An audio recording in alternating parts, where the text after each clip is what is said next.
Hey, everybody, welcome to episode 149 of the Church Collective podcast. We are so glad you're here. I wanted to take a quick moment to let you know we have been doing a bunch of stuff over at thechurchcollective.com. So if you're new to the podcast or if you've been listening for a long time, we would love for you to head over there and check it out. We've brought back our guitar presets, so let your guitarists know. We're even kicking off something for our Helix players, so make sure to check that out. In this episode of the podcast, Chris had the opportunity to talk to Judd Harris from the Vertical Church Band, and it's just really encouraging for you and your team. He talks about so many fantastic things, and we're going to jump right into it. My dad is a worship pastor at our home church. He's been there for 35 years, I think, at this point, maybe even longer. And he's been doing pastoring like that for a long time. So growing up in church was just like something that wasn't like super optional for me because he was always there. So I was always there. And through all of that, I kind of just watched him lead our church and watched him just be really faithful. And to be honest, like getting into worship leading wasn't something that I planned on ever doing after seeing him do that. Like I respected my dad and what he did so much, but you know, like a kid, I didn't really think that that was something I was going to do. I thought I was going to be like an architect or something. And so but I started playing guitar like when I was 13, and I vividly remember sitting in our choir room at our church in South Florida, and the guy who was leading our youth group praise band walked in and saw me playing, and he was like, "You know, we need people to play, right?" And I was like, "No, I didn't know," and he basically forced me to play because, to be honest, I didn't really want to do it. I was a super shy kid, and I was terrified of being up in front of a crowd. I was probably like 13, but he got me up on stage and started playing guitar, just like playing background for him. And then he wanted me to sing harmony and stuff like that. So I started doing that. And then he was graduating from high school in like 2 years at that point. And so he told me one day, he sat me down and he's like, "Hey, so I think I'm going to have you like take this over once I'm gone." And I was like, "Me?" Because everybody else on the band was older and probably a little more mature. And he was just like, "Yeah, it's going to be you." And I was like, "Okay." And I was like, "Are you sure?" And he was like, "Yeah." And he kind of, I don't know, I guess kind of ushered me into the realm of leading worship, putting together like bands and set lists and thinking through all those things. And, you know, that's kind of how I got my start, is just kind of like everybody else in youth group and in the local church and stuff like that. So. And then after that, you went to Liberty. Did you go to Liberty, or like, what's your involvement with Liberty? Sure. So funny story, actually, that same guy, he left for college and he went to Liberty, and he came back probably after his like second year and told me, "Hey man, you really need to check this place out. They have this amazing opportunity called the Department of Ministry Teams, and I think you would love it. You get a scholarship for playing with the team, and you know, it's not a full ride or anything, but it would help a lot, and Liberty's a great place." And I'm from South Florida, so going out of state to college was like not an option for me personally. We didn't have a ton of money growing up, and I mean, I got good grades, and I was just planning on going to a school in Florida based off of like a scholarship academically. And but I went up to Liberty and I checked the place out, and I really just kind of felt it was like the right place I needed to be. And so my senior year, I went up and I tried out for that team, the Department of Ministry Teams, which is now called the Liberty Worship Collective. And funnily enough, I didn't make it the first time I tried out. I went up my senior year, tried out, didn't get an email. Something happened with the emails, and I didn't receive one. And I had to email them myself, technology man, you know. And I was like, "I just want to know if I made it. I don't know. I'm trying to make plans for next year." And they emailed me back and they're like, "Hey, sorry, we don't know what happened, but we got to say you didn't actually make the team, but we would love for you to come back next year. And you know how it is when you get those kind of emails. You're like, Yeah. I mean, it's, you can just tell me if I'm not good enough or if if I don't need to come back. But they told me to come back next year, and I was like, okay. And I didn't know if I was going to at that point, so I actually stayed home for a year after graduating high school. I worked at Applebee's, and I went to community college and led worship at my church and for our youth group and stuff, just doing the normal thing that I had done.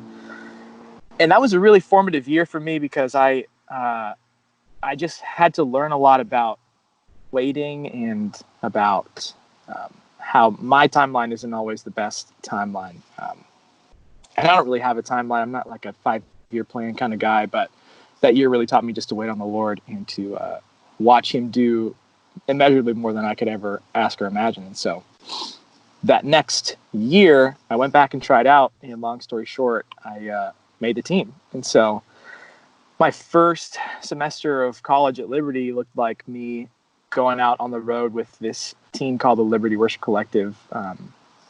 Every weekend, we would drive to a different church, a different youth group, mostly on like the East Coast. And we would just play for their churches, play for their youth groups, like their Disciple Nows and stuff like that. And so I've been doing that for the past, that was 2013 of the fall when I started. So, and I'm actually still at Liberty getting my master's right now. I'm on my second semester of that. So I've been here for a while. And that's kind of my involvement still with them. I'm still with the Liberty Worship Collective, leading with them on campus and on the road and doing that as well.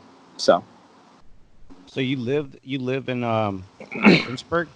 I do, yeah. I live in Lynchburg, and I know that's weird because I play with Vertical as well, but they I guess I could kind of just say how I got involved with Vertical, if that's okay, and then like tell kind of how that process went through.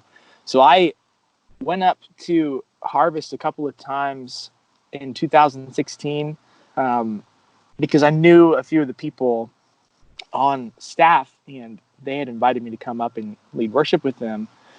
And through that process, I ended up linking up with them over the summer of, I think, 2016 or 2017 to do an internship at Harvest Bible Chapel, which is where Vertical is based. And through that internship, we started a relationship, and I got the call that they wanted me to join the band, but I still had school to do, and it was something that anybody else in the world would have probably just like, all right, see you later, school. But for me, I don't know, it was just kind of like something you just feel sometimes in your heart that you something's not finished with a different place that you're at or a different job that you're doing. And I just felt like I wasn't done at Liberty and done with school.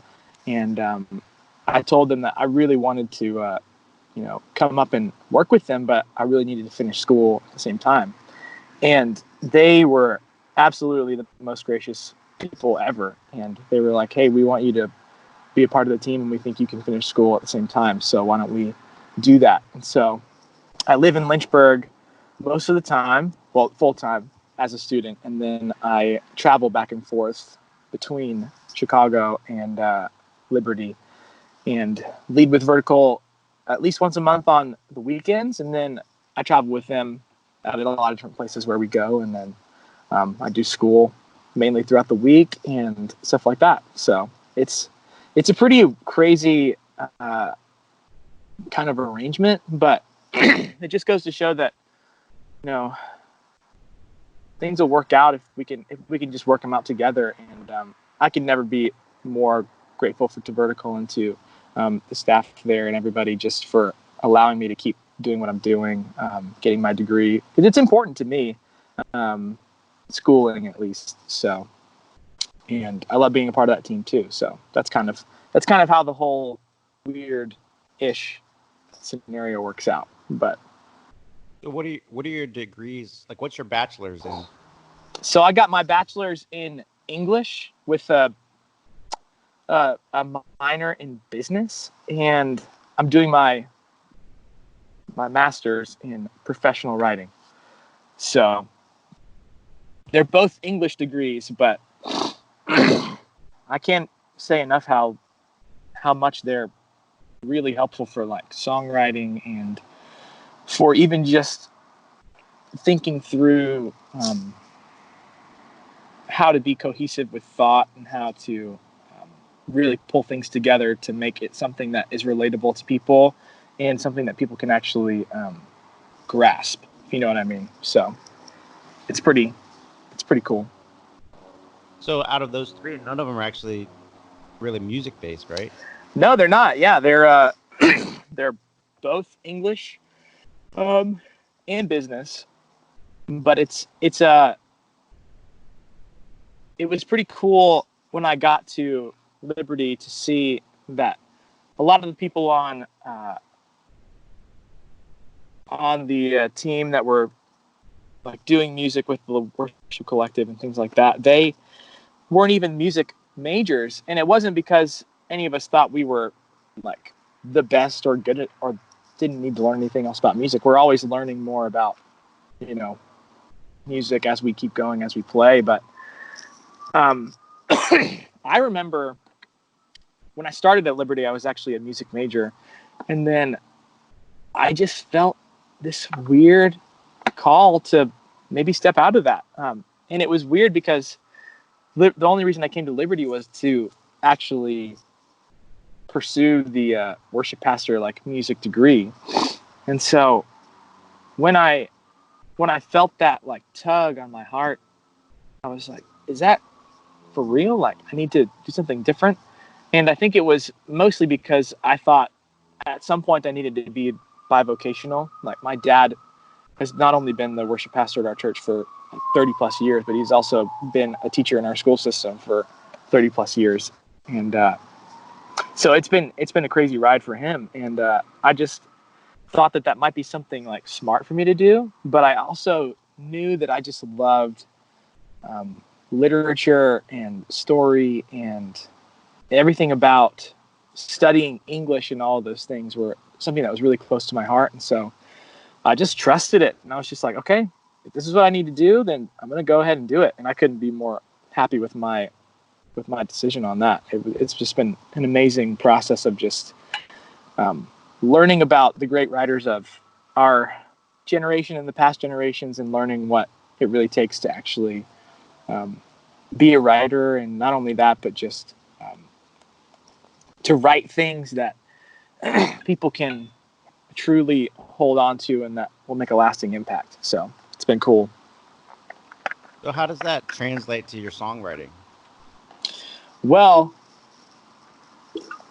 it's been pretty cool because as a English major, you get to study a lot of poetry and a lot of not only just, it's not just reading like Greek drama or you know, like the classics all the time. You know, we're studying what it takes to actually take a thought that you have and actually make it cohesive enough and also clear enough to just relay to people. So it's like with songwriting, it truly helps in the sense that I can now take these thoughts that I have in my head about the Lord and, you know, just all the things that you would have going on in your brain in songwriting and kind of flesh them out in a way that's more concise. Because I think that's one of the bigger issues with songwriting is that you don't have a lot of time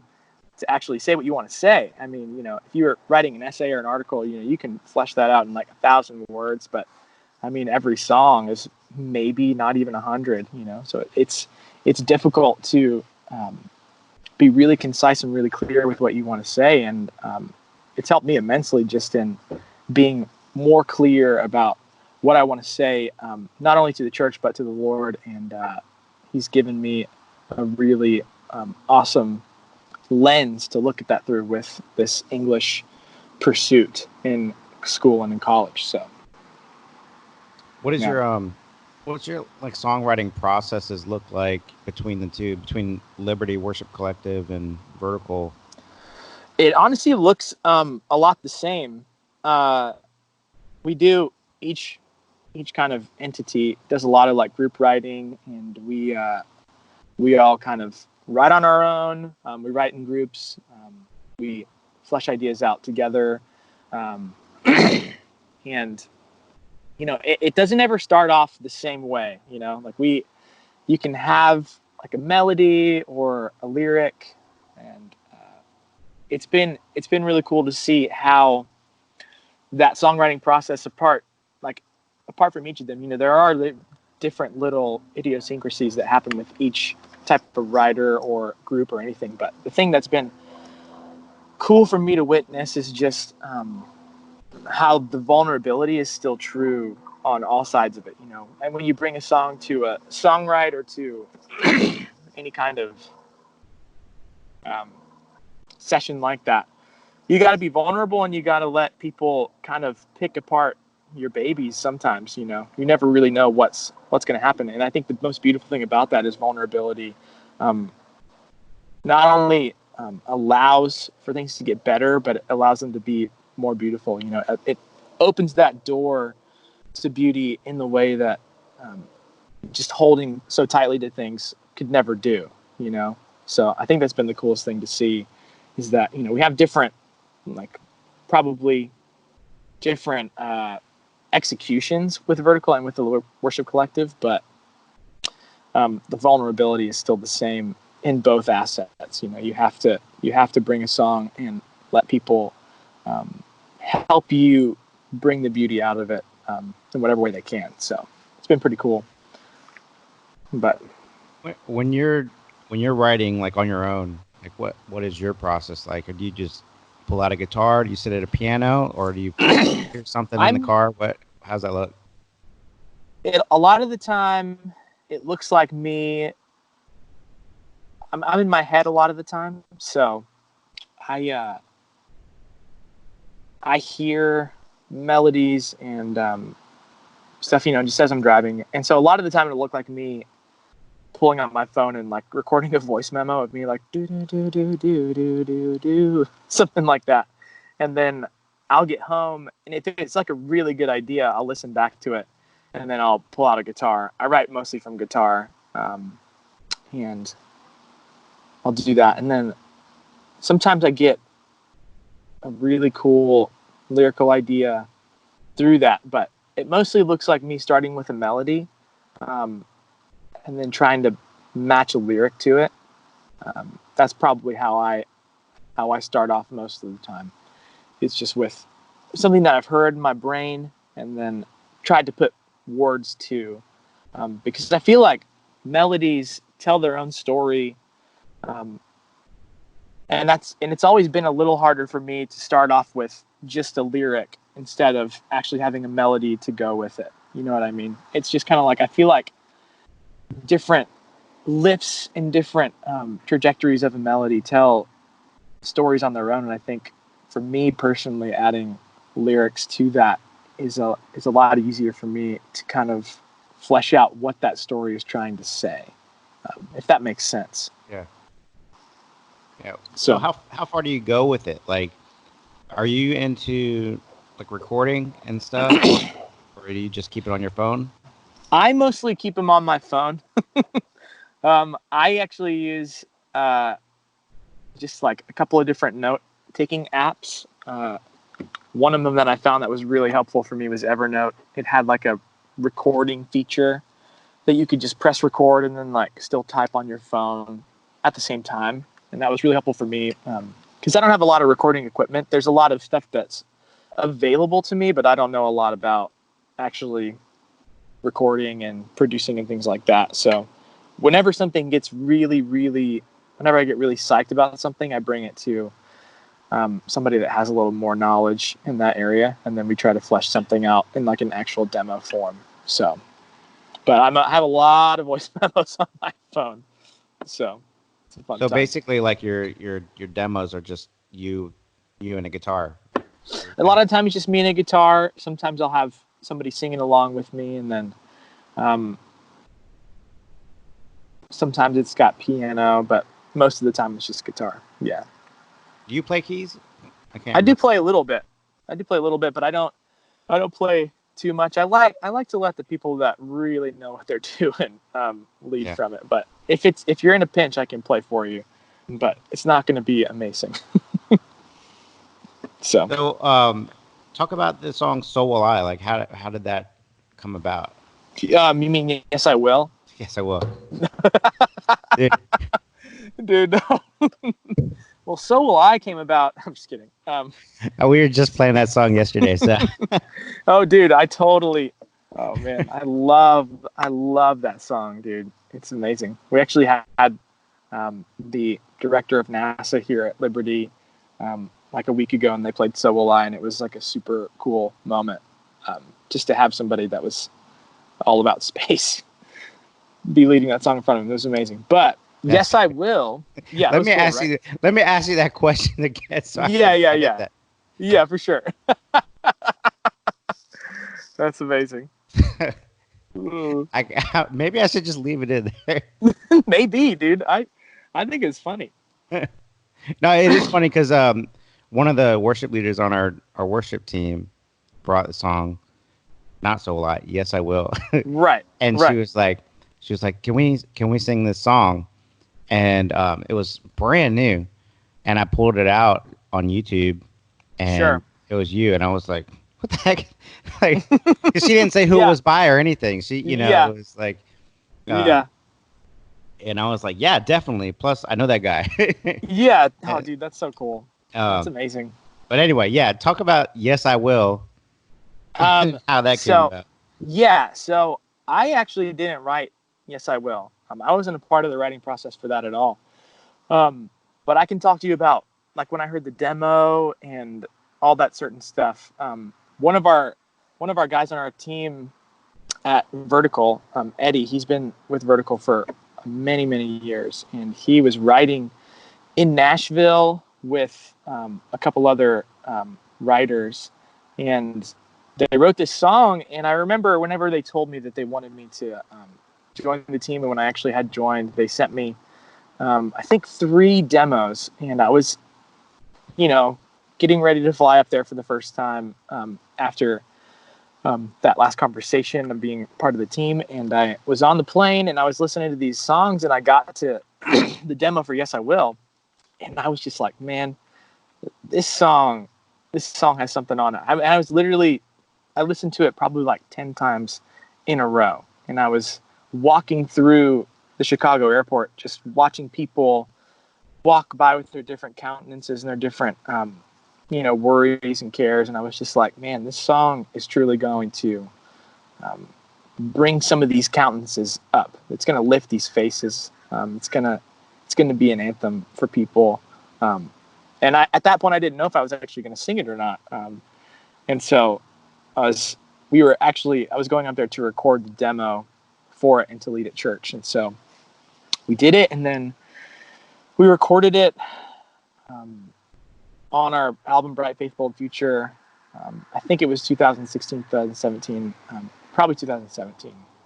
The years have been jumbled in my brain, but it was such a sweet night.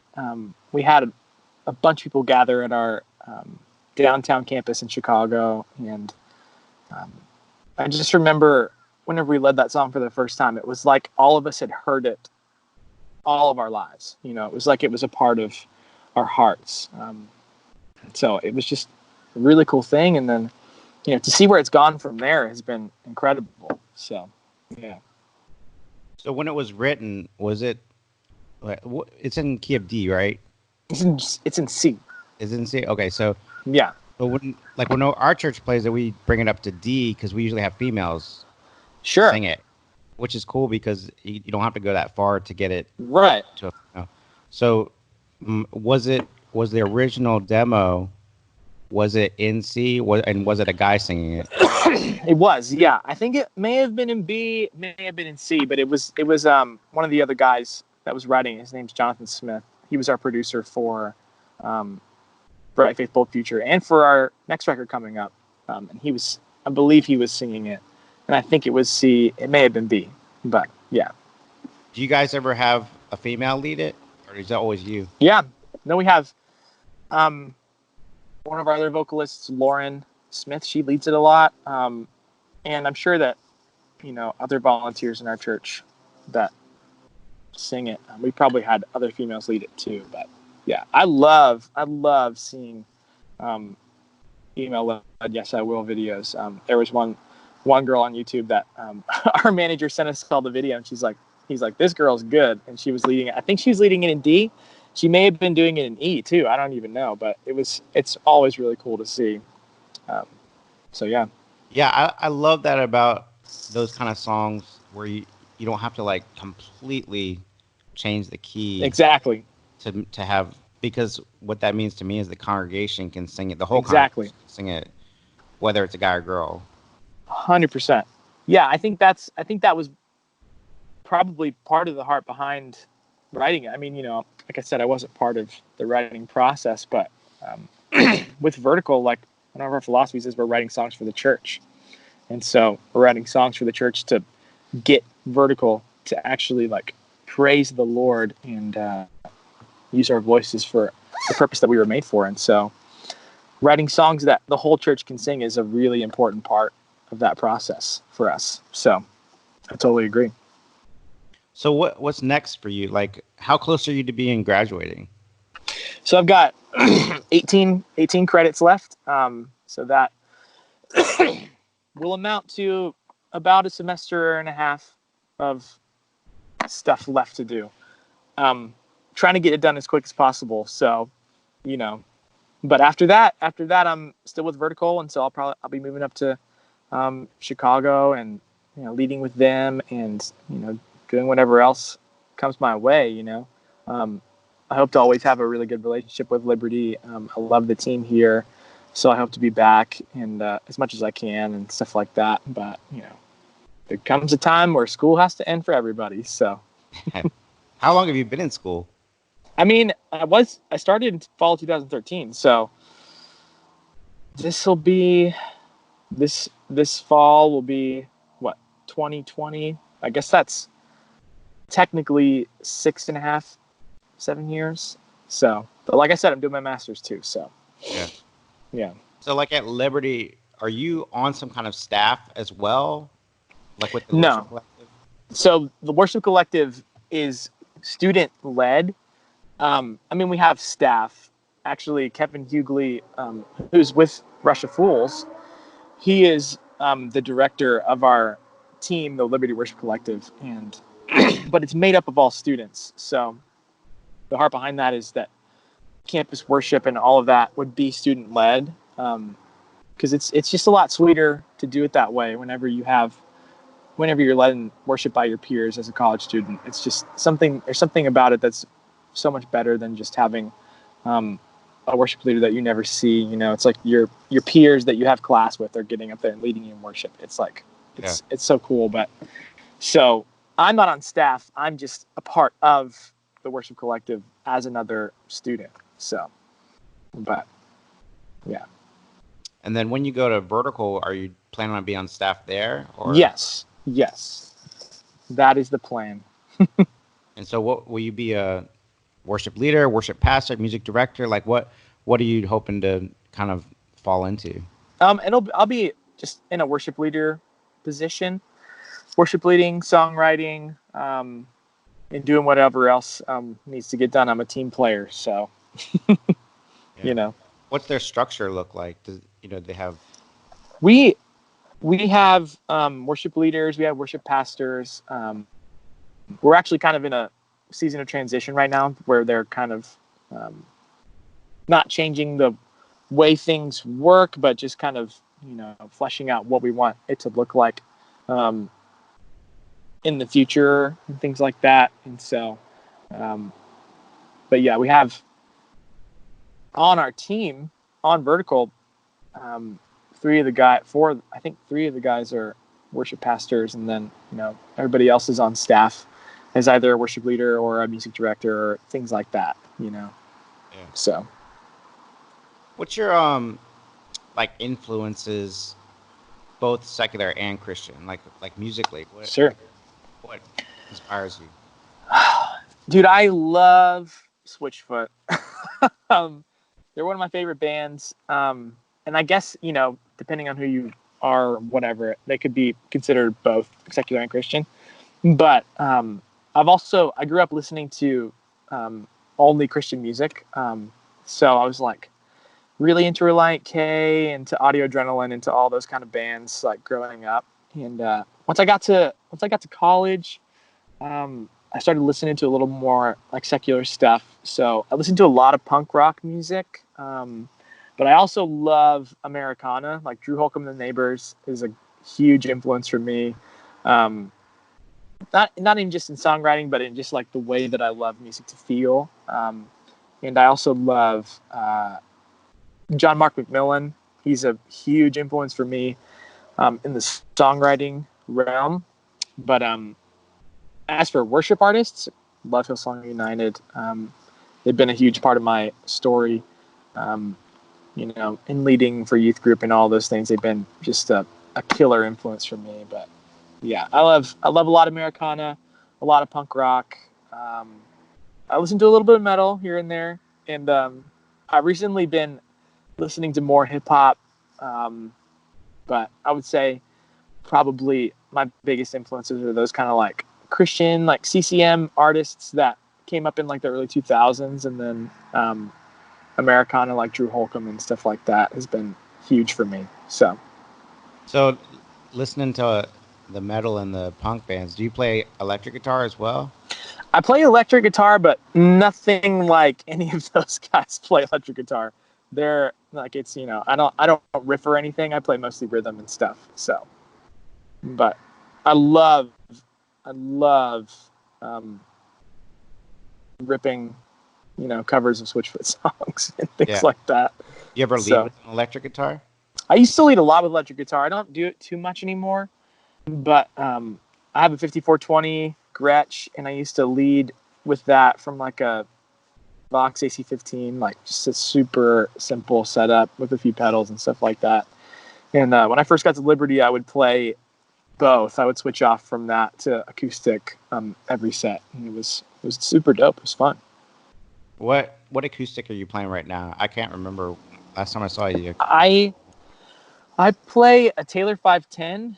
It's a vintage, so it's in '86, and I have no idea what pickup is in it, but I play it through an LR Baggs DI, and I love it, man. It's my favorite guitar that I've ever played, and I'm never getting rid of it, and it's great. And then on the road, like I have a different guitar to travel with because I don't really like traveling with my old guy, but I travel with Gibson Country Gentleman with an Anthem in it, and it's actually not mine, it's my buddy's, and I'm trying to get him to let me buy it from him, and it's a long process of convincing him, but I hope I can someday. So yeah, you're the third person I know that is playing a Gibson that is owned by a friend that they're currently trying to convince to buy it from. Dude, they're hard. It's a hard sell to get people to sell on, they're such good guitars, man. Especially really when are. You find the one, Oh yeah. The one that doesn't fight you. Dude, it does whatever you want it to do, man. Ooh, but there's no in between, It's like they're either fighting you or they're just like butter. Right. It's just like, right. Dude. So what advice do you have for, like, I know I talk to a lot of younger guys that are like 16 and 17, and they have a concept of what it means to be a worship leader. And sometimes it's a little skewed because their view is from YouTube, right? Sure. Like, and right. They don't really know, like, what does it mean to be on staff somewhere or to be a worship leader, or, and so it's almost like the celebrity worship leader is more in their mind. Yeah. But what advice do you have for somebody who's like kind of deciding, like, should I go to Liberty? Should I just get a regular degree from a college or what, Yeah. Well, I mean, I think the biggest thing for me that I've learned in the past 5-6 years of doing this pretty much professionally and like traveling around and leading worship and things like that, which is like, it's glamorous, but it's not glamorous and it's not like real life. Like real life to me for being a worship leader is leading at your church and like, being that faithful servant, and not wanting to like take it any further than, just for the fame of it. It's like, I think that's kind of what you're alluding to, is just the fact of like people are trying to lead worship to make a name for themselves. And it brings me back to a conversation I had with our oldest member of Vertical. He kind of helped it pull it off the ground, and he's been there forever, Andy Rosier. And he told me once that worship leading isn't about necessarily even just, it's about being a witness, is what he said. It's about being a witness to the work that God is doing in the lives of his church as we sing on stage. And that looks a lot like just being faithful to what he's calling you to do.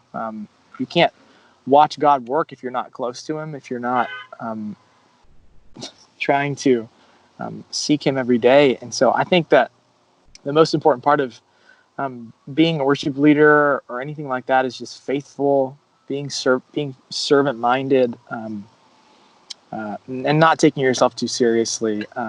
Because, I mean, to be honest, like I didn't want to do what I do. It's like I didn't seek it out. It's like I didn't seek out trying to travel and be in a band and do all these things. But I was just faithful to my local church for like 5 years, just leading day in and day out. Not even just to get anywhere different, but just because that was what I knew God was calling me to do. So I think just being faithful to your local church, and just being a witness to what the Lord is doing in the hearts of the congregation is probably the most important thing. Because, as you watch the Lord work in people's hearts, like you'll know where he wants you to take them. You'll know where he wants you to go in the service. You'll know how he wants you to lead the next song, or, if we need to stop and pray or things like that. It's like, as long as you're watching what God is doing and following him, then I don't think there's any better advice that you can get, Yeah. Speaking of not taking yourself too seriously, how many awkward green rooms have you been in?